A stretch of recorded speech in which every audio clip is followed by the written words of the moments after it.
পর্যটনের সবচেয়ে প্রিয় নাম দীঘা। কম সময়ে কম খরচে অনায়াসেই ঘুরে আসা যায় এই পর্যটন কেন্দ্র থেকে। কিন্তু এবার এই পর্যটন কেন্দ্রের সবচেয়ে বড় আকর্ষণ হয়ে দাঁড়িয়েছে জগন্নাথ মন্দির। আর সুদূর পুরী নয়, এবার দীঘাতেই সমুদ্র বেড়ানোর পাশাপাশি জগন্নাথ দেবের দর্শন সম্ভব। মুখ্যমন্ত্রী মমতা বন্দ্যোপাধ্যায় জগন্নাথ মন্দির উদ্বোধনের দিন জানিয়েছিলেন, দীঘার জগন্নাথ মন্দিরের প্রসাদ পশ্চিমবঙ্গের প্রতিটি বাড়িতে পৌঁছে যাবে। মুখ্যমন্ত্রীর পূর্ব ঘোষণা মতো দীঘার জগন্নাথ মন্দিরের মহাপ্রসাদ পৌঁছে দেওয়া হবে জেলা পুরুলিয়ার প্রতিটি বাড়িতে। আগামী 20 জুন থেকে রেশন ডিলারদের মাধ্যমে বাড়ি বাড়ি পৌঁছাবে এই মহাপ্রসাদ।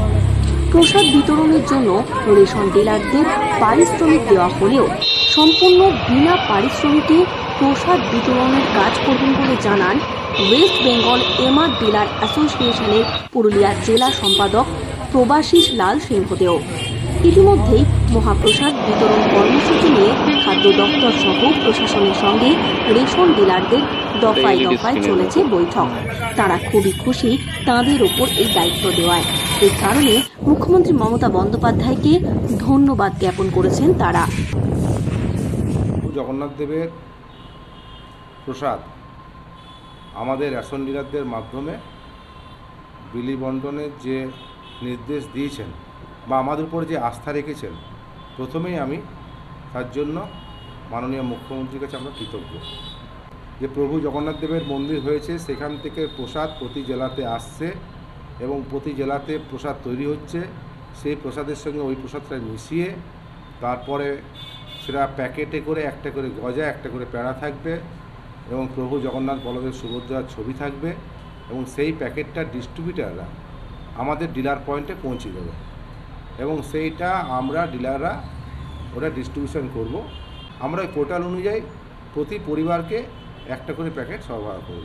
এ বিষয়ে পুরুলিয়া পৌরসভার ভাইস চেয়ারম্যান ময়ূরী নন্দী বলেন, মুখ্যমন্ত্রীর পূর্ব ঘোষণা অনুসারে এই কাজ শুরু হতে চলেছে। এই মহৎ কাজে যাতে কোনো রাজনৈতিক রং না লাগে, সেই কারণে তৃণমূলের কোনো জনপ্রতিনিধি এই কাজ করছেন না। এর জন্য রেশন ডিলারদের এই দায়িত্ব দেওয়া হয়েছে। দলমত নির্বিশেষে সকলে যাতে জগন্নাথ দেবের প্রসাদ পায়, তার জন্য এই উদ্যোগ। মাননীয় মুখ্যমন্ত্রী খুব সহৃদয়ভাবেই যাতে প্রতিটি বাংলার প্রতিটি বাড়িতে জগন্নাথ দেবের মহাপ্রসাদ পৌঁছে যায় সেই সুব্যবস্থা করেছেন এবং যাতে এটার মধ্যে কোনো রাজনৈতিক রং না লাগে, সেজন্য কোনো জনপ্রতিনিধি বা আমরা যারা তৃণমূল কংগ্রেস করি তাদের হাতে এই মহাপ্রসাদ না দিয়ে উনি রেশন ডিলারদের হাতে তুলে দিচ্ছেন, যাতে দলমত নির্বিশেষে প্রত্যেকটি মানুষ এই প্রসাদ পেতে পারেন। কারণ সবাই তো আর দীঘায় পৌঁছতে পারছেন না, অনেকেরই অনেক রকম অসুবিধে থাকে, কিন্তু ঈশ্বরের প্রসাদ যাতে প্রত্যেকে পেয়ে যান সেই জন্য তিনি এই মহতি উদ্যোগ নিয়েছেন। খাদ্য দফতরের পক্ষ থেকে জানা গিয়েছে, মহাপ্রসাদের এই প্যাকেটে থাকছে একটি গজা, প্যাঁড়া, সঙ্গে দীঘার জগন্নাথ মন্দির থেকে আসা মহাপ্রসাদ হিসাবে থাকছে খোয়া মিষ্টি। এরই সঙ্গে থাকছে জগন্নাথ বলরাম সুভদ্রার ছবি সহ দীঘার জগন্নাথ মন্দিরের ছবি। পুরুলিয়া জেলায় প্রায় 7 লক্ষ রেশন গ্রাহক রয়েছে। প্রতিটি পরিবারের হাতে যাতে জগন্নাথ দেবের মহাপ্রসাদ সুষ্ঠুভাবে পৌঁছে যায়, তার জন্য পুরুলিয়া জেলার রেশন ডিলারদের নির্দেশ দিয়েছে খাদ্য দপ্তর। পুরুলিয়া থেকে শর্মিষ্ঠা ব্যানার্জির রিপোর্ট, লোকাল 18 বাংলা।